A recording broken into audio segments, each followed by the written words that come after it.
My name is Rosin. I'm an educator who became the first woman corporate manager of an aerospace company, Fairchild Industries.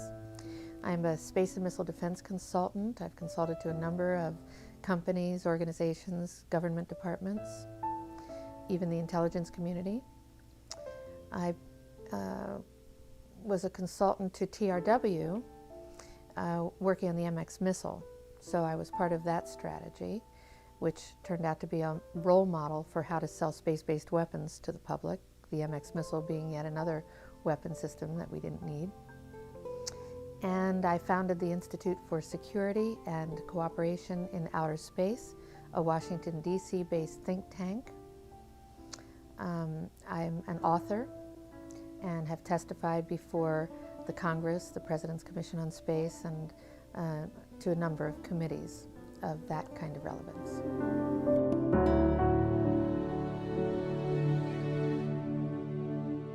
When I was a corporate manager of Fairchild Industries in 1974 through 77, I met the late Dr. Wernher von Braun in early 74. At that time, von Braun was dying of cancer, but he assured me that he would live a few more years in order to tell me about the game that was being played, that game being the effort to weaponize space, to control the Earth from space and space itself. Von Braun had a history of working with weapon systems and had escaped from Peenemünde to come to this country and landed as vice president of Fairchild Industries when I had met him. Von Braun's purpose in life during the last years of his life, his dying years, was to educate the public and decision makers about why space-based weapons are a dumb, dangerous, destabilizing, too costly, unnecessary, unworkable, undesirable idea, and about the alternatives that are available. And as practically a deathbed speech, he educated me about those concepts and who the players were in this game, and gave me the responsibility, since he was dying, of continuing this effort to prevent the weaponization of outer space. He invited me to come up on the platform with him, and actually he's holding on to me in this picture. I'm trying to get off of the platform, and he's holding on to this, trying to make me laugh. He's telling me jokes. When Wernher von Braun was dying of cancer, he asked me to be his spokesperson, to appear on occasions when he was too ill to speak. And I did. And what he asked me to do was to educate decision makers and the public about why we shouldn't be putting weapons in space, why they're a dangerous, destabilizing, too costly, unnecessary, untestable, unworkable idea, and what the alternatives are, how we could be building a cooperative space system. What was most interesting to me was a repetitive sentence that he said to me over and over again during the approximately 4 years that I had the opportunity of working with him, and that was the strategy that was being used to educate the public and decision makers, and the scare tactics, the spin that was being put on a weapon system. And that was how we identify an enemy. The enemy, at first, he said, the enemy against whom we're going to build a space-based weapon system that he thought was a ridiculous idea, unnecessary and very dangerous, not to mention too costly, etc. The strategy that Wernher von Braun taught me was that first the Russians are going to be considered to be the enemy. In fact, when I met him in '74, they were the enemy, the identified enemy. We were told that they had killer satellites. We were told that they were coming to get us and control us, the dirty commies, that whole story. First, the Russians were the enemy against whom we're going to build space-based weapons. Then terrorists would be identified, and that was soon to follow. We heard a lot about terrorism. Then we were going to identify third world country crazies. We now call them nations of concern. But he said that would be the third enemy against whom we would be needing to build space-based weapons. And the next enemy was asteroids. Now at this point, he kind of chuckled the first time he said it. Asteroids, against asteroids we're going to build space-based weapons. So it was funny then. And the funniest one of all was against what he called aliens, extraterrestrials. That would be the final card. And over and over and over during the 4 years that I knew him and was giving his speeches for him, he would bring up that last card. And remember, Carol, the last card is the alien card. We're going to have to build space-based weapons against aliens. And all of it, he said, is a lie. A lie. I think I was too naive to know at that time the seriousness of the nature of the spin that was being put on the system. And now the pieces are starting to fall into place. We're building a space-based weapon system based on a premise that is a lie, a spin. And Wernher von Braun was trying to hint that to me back in the early 70s and right up until the moment when he died in 1977. What he told me is that there's an accelerated effort in place. He didn't mention a timeline, but he said that it was going to be speeding up faster than anybody could possibly imagine.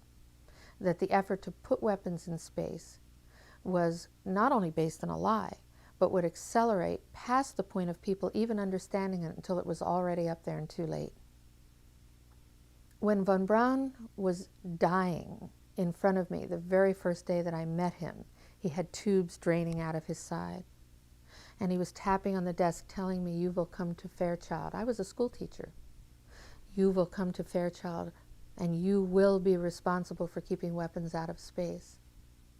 And the way he said it with the intenseness in his eyes, and added that very first day, the first time I met him, that space-based weapons were a dangerous, destabilizing, too costly, unnecessary, untestable, unworkable idea. And that the last card that was being held was the extraterrestrial enemy card. The intensity with which he said that made me realize that he knew something that he was too afraid to mention. He was too afraid to talk about it. He would not tell me the details. I'm not sure that I would have absorbed them if he had told me the details or even believed him in 1974. But there was no question that that man knew, and had a need to know, I found out later. There's no doubt in my mind that Wernher von Braun knew about the extraterrestrial issue. The very first meeting that I had with him in 1974, when he said to me, "You will be responsible for keeping weapons out of space. I'm dying of cancer and you have to take over for me." And when he explained to me the reasons for why weapons were going to be put into space, the enemies against whom we were going to build these weapons, and that all of that was a lie. And when he mentioned the extraterrestrial card, that extraterrestrials, aliens he called them, were going to be identified as the final enemy against whom we were going to build space-based weapons back in '74, the way he said it to me, there was no doubt in my mind that he knew something that he was too afraid to talk about. Wernher von Braun never spoke to me about any of the details that he knew, or might have known, or thought about related to extraterrestrials, except that extraterrestrials were one day going to be identified as an enemy against whom we are going to have to build an enormous space-based weapon system. Even though he didn't give me the details, however, the look in his eyes made it clear to me that he knew that there was something going on that was a big secret that he could not divulge. Wernher von Braun actually told me that the spin was a lie, that the premise for space-based weaponry, the reasons that were going to be given, the enemies that we were going to identify, were all based on a lie. I've been tracking the space-based weapons issue for about 26 years.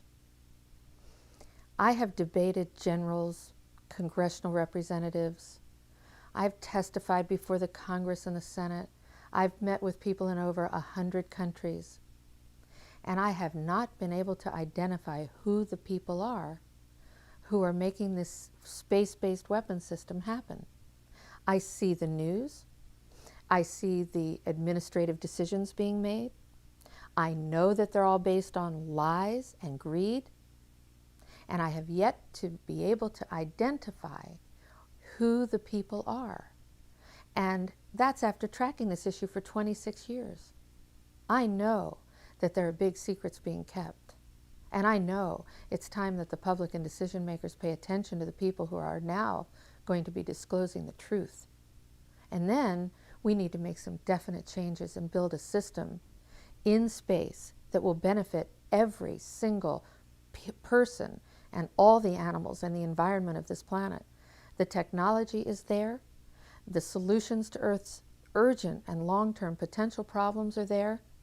And I have a feeling that once we start studying this extraterrestrial issue, all of the questions are going to be answered that I've had for 26 years. I have concluded that it's based on a few people making a lot of money and gaining power. It's about ego. It's not about our essence and who we really are on the planet and loving each other and being at peace and cooperating, using technologies to solve problems and heal people in the planet. It isn't about that. It's about a few people who really are playing an old, dangerous, costly game for their own pocketbooks and power struggle. That's all it is. And I believe that this entire space-based weapons game is initiated right here in the United States of America. And what I hope is that with the new administration, I hope that this information that's being disclosed will allow the new administration to do what is right, which is to transform the war game into a space game, so that we use the technologies that are available, not just as spin-offs of war technology, but as direct technological applications to building a cooperative space system that will benefit the entire world and that will allow us to communicate with the extraterrestrial cultures that are obviously out there. I helped to start the movement to prevent the weaponization of outer space. I founded the Institute for Security and Cooperation in Outer Space in Washington, D.C., which was a think tank with an action component.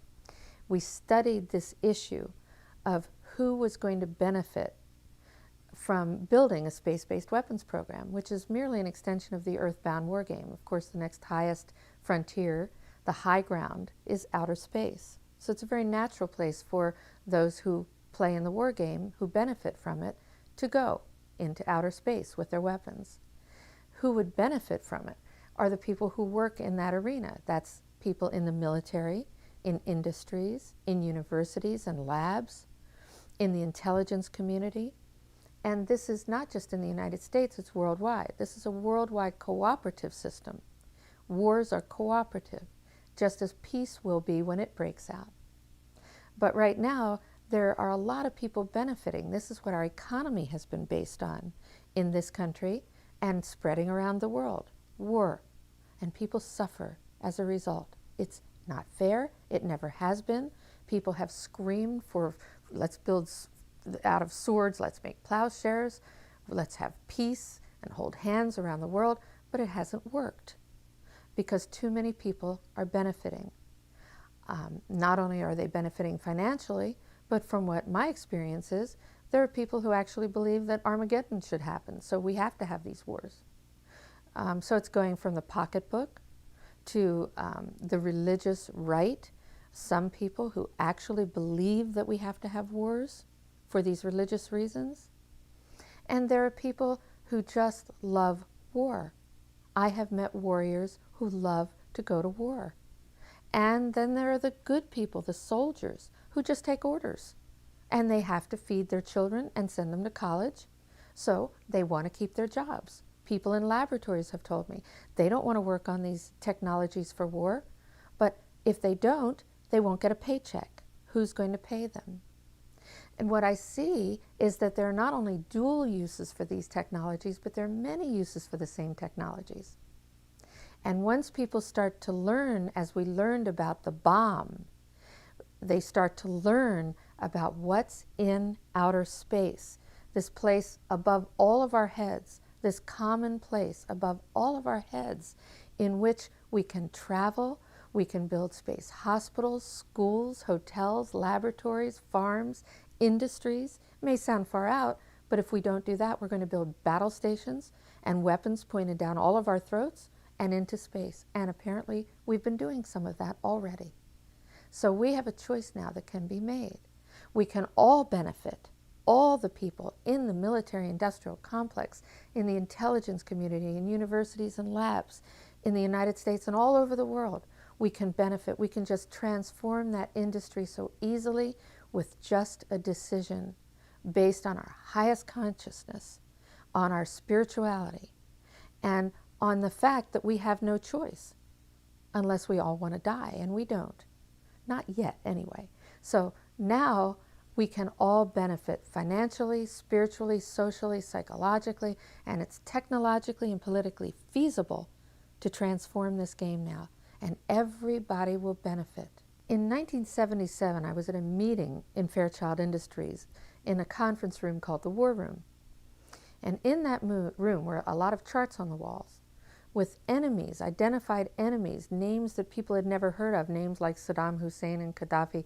But we were talking then about terrorists, the potential terrorists. No one had ever talked about this before, but this was the next stage after the Russians against whom we were going to build space-based weapons, these terrorists.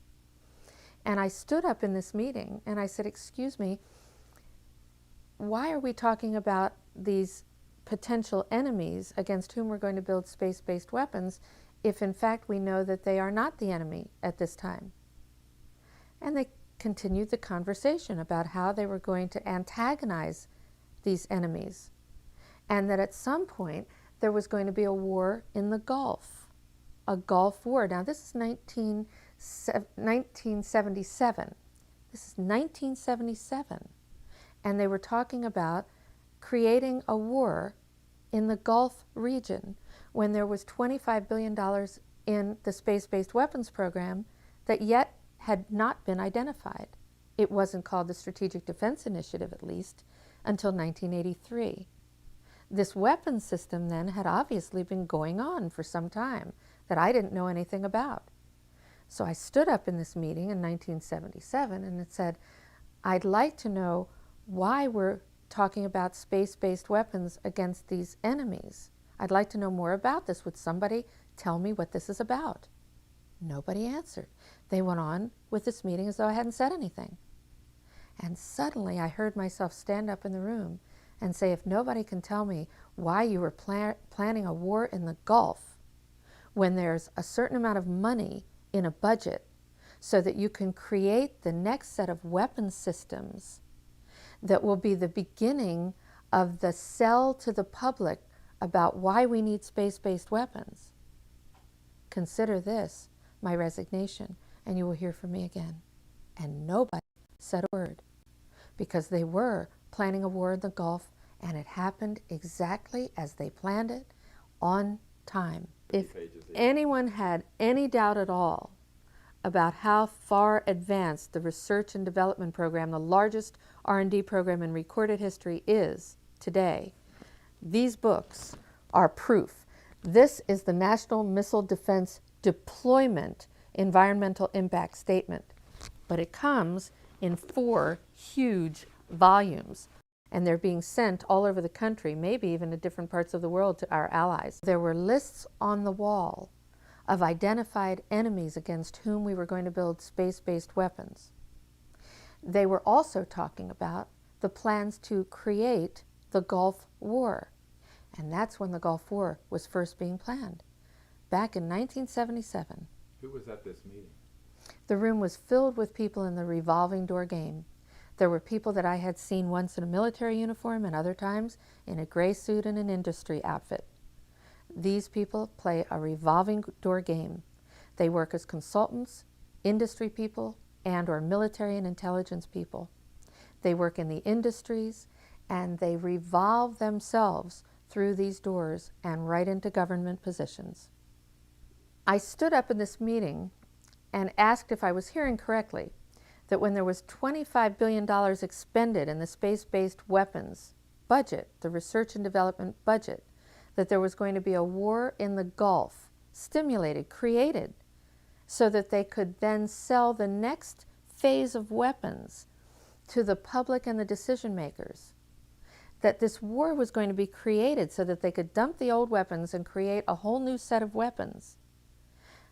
I had to resign from that position. I could no longer work in that industry. And in that room were the revolving door people. They were people whom I had seen in military uniforms, in their gray pinstripe business suits, the same people. I see them then getting jobs in the government. They're affiliated with the intelligence community and or universities. This is the military-industrial complex, and they are in revolving door jobs. In about 1990, I was sitting in my living room looking at now the money that had been spent on space-based weapons research and development programs. And I realized that it had come to that number, about $25 billion. And I said to my husband, I am now going to stop everything. I'm going to stop and sit and watch CNN television, and I'm going to wait for the war to happen. And my husband said, well, you've finally gone over the lid, you have flipped out. Friends said, you have really gone too far this time. There is not going to be a war in the Gulf. Nobody's talking about a war in the Gulf. And I said, there's going to be a war in the Gulf. I'm going to sit here and wait for the war in the Gulf. And it happened, right on schedule. As part of the war game in the Gulf, of course, we were told, we the public, that the United States was successfully shooting down Russian Scud missiles. And we were rationalizing new budgets based on that success.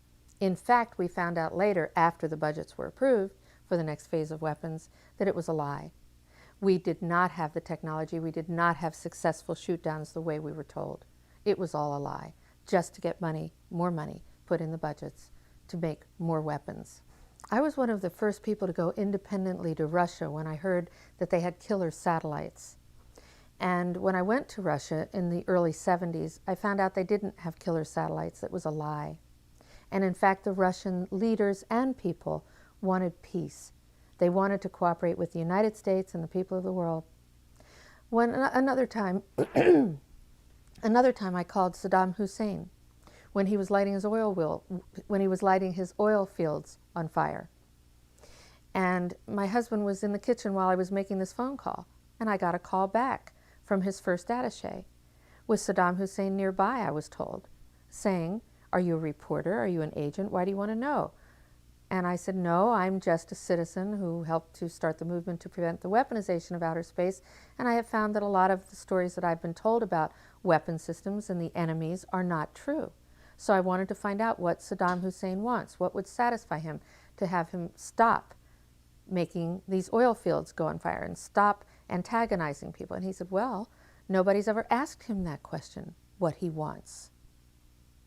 So when I hear that there's a possible threat of extraterrestrials, and I look at the history of thousands of years of possible visitations, recorded history, and when I hear now the stories of the disclosures of honest military intelligence industry people who have had experiences with UFOs, with crashes and landings, with live or dead bodies of extraterrestrial beings, people from out in the universes.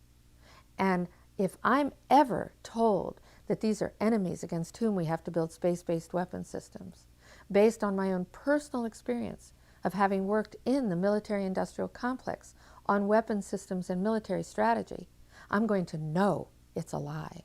It's a lie. And I'm not only not going to believe it, but I'm going to go out as loudly as I can and tell everyone to take a look. They have not taken us away yet.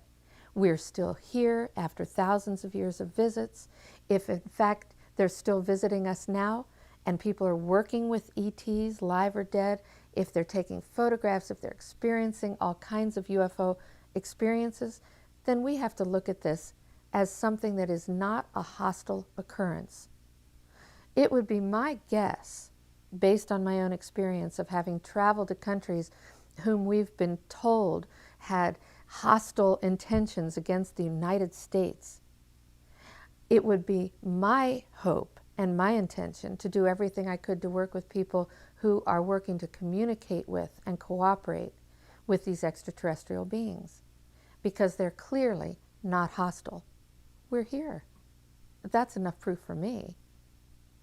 I have a vision based on the new information that I'm learning about related to extraterrestrials and the information, the technology, the techniques for communicating and sharing information, that we have the potential on this planet now of actually living in a state of peace based on the information, the technology, the direct applications of all of that to all the people of the world, to our environment and other animals, the plants, the air, sea, and land. I think that we can have a clean and healthy environment with a happy, peaceful, dancing, musical, artistic planet, with people who want to make money. They can still make money with their investments. There are enormous investment possibilities and technologies that can be developed. We're seeing tastes of it now, just in the fields of transportation, communication, healing techniques, life extension techniques. The potential is unlimited.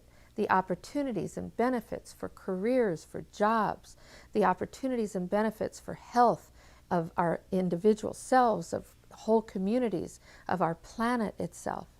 The potential for education, for being able to communicate from the technological ways to maybe telepathically. The communication and education techniques as an educator so excite me. We can be sharing our lives, our cultures, respecting our differences, learning about what each other wants, and most important of all, we can be touching our own essence, the essence of our own beings, the essence of extraterrestrial beings. We can reach that state of love on this planet. What could be more exciting than that? And those people who want to be leaders can. Those people who just want to sit in the light can. There is no limit to how people can choose to live on this planet. We have a chance to do that, and I think the window is closing rapidly. I don't think we have much time in which to make that decision. We're too close in too many ways to either dying our physical bodies, to having some horrible disaster happen, to having some sort of war take place, whether it's from a high technology or an exotic weapons system, or a bacterial or viral, a biological or chemical warfare, a suitcase bomb, an atomic bomb. I mean, what are we talking about when we have the capability of communicating worldwide? I see that as a vision that's a reality. There's no question that we can have that right now, but it takes a leader. And from what I hear from talking with soldiers, industry people, university people, with the people around the world, is that it has to start with the United States president, and that's whom we all have to reach. If you're international, if you're around the world, if you're in the United States of America, whether you're from any party or any belief system or any religion, the United States Commander-in-Chief, the President of the United States, is the person that needs to be reached. And we need to say that we want an ultimate, comprehensive, verifiable ban on all space-based weapons, including exotic weapons that we have yet to dream about. Wernher von Braun gave me the assignment of preventing the weaponization of outer space from happening. But what he said to me over and over again was that his real concern, his greatest concern, was about psychotronic weapons. Did he discuss what those were? No. He didn't discuss what they were, but he repeated over and over to me that this was the real concern. This is what we should really be concerned about. But he would add, the public, however, won't understand that yet. So let's just call for the ban on space-based weapons. That can be understood, it can be measured, it can be done. And once you have a ban on space-based weapons, you've put a lid on the arms race. People have become aware, they've become connected consciously, and they will begin to understand that there are alternatives. But his real concern, the biggest concern he had, was about the psychotronic weapons. Those are mind-controlled weapons, mind-controlled people or technology. Very dangerous weapons. The first big speech that I gave for Wernher von Braun was in July of 1974. It was soon after I had met him, just a few months after I had met him. He gave me the assignment of speaking in Chicago at McCormick Hall to 18,000 people. The only other speech I had ever given was in a PTA meeting, and I had rehearsed that speech in the mirror the night before about mustard being squirted in the cafeteria by the children. I was so nervous. Now I was going to appear before 18,000 people. Nervous takes on a new meaning. What he said to me was, however, I'm going to send you 5 books in a taxi cab, take these pink index cards and take some notes, and you will introduce a live satellite demonstration, the Fiji Islands, some other countries, and you will tell about this live satellite demonstration. I had no idea what he was talking about. And he said, but that's not a worry either. Don't worry, you don't have to really read all of these books because I'm going to transmit the speech to you. And I said, how are you going to transmit the speech to me? You're going into the hospital. And he said, I'm going to transmit it as though you're talking on the telephone. Well, I memorized the best I could these little pink index cards, and I got up on the stage. There were 18,000 people in front of me. There was a podium with my picture on it. I had to put my hand over the screen. I had no idea what I was going to say because I couldn't see the pink index cards because I was perspiring and it was dripping down my face. When suddenly I heard in my left ear Wernher von Braun talking to me like he was talking on the telephone.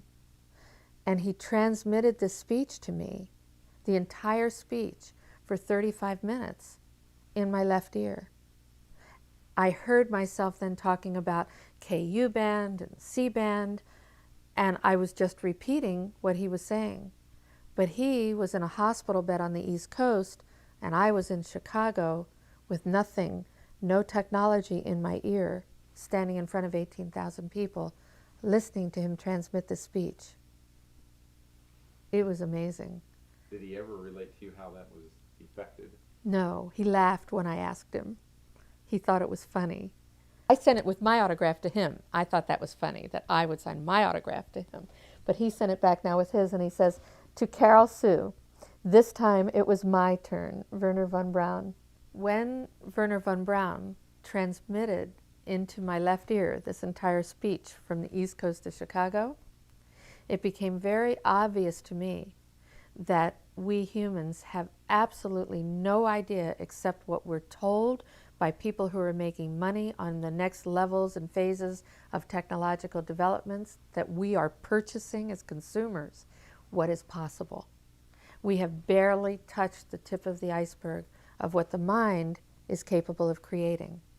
And we create all of these technologies, including our own attitudes, our own philosophies in life, our ways of behaving and relating to people, our choices that our minds, our egos create. That became very clear to me as I started actually integrating the fact that he had transmitted the speech to me and it was real. And I didn't go public about that for years because I knew that people would not believe me. They would think that this was completely insane. But in fact, it happened. It was real. There seems to be some reason to discredit very viable and very reputable witnesses when they say something is unidentified. Well, you show me the individual that can identify everything in the heavens, and I will show you the second coming.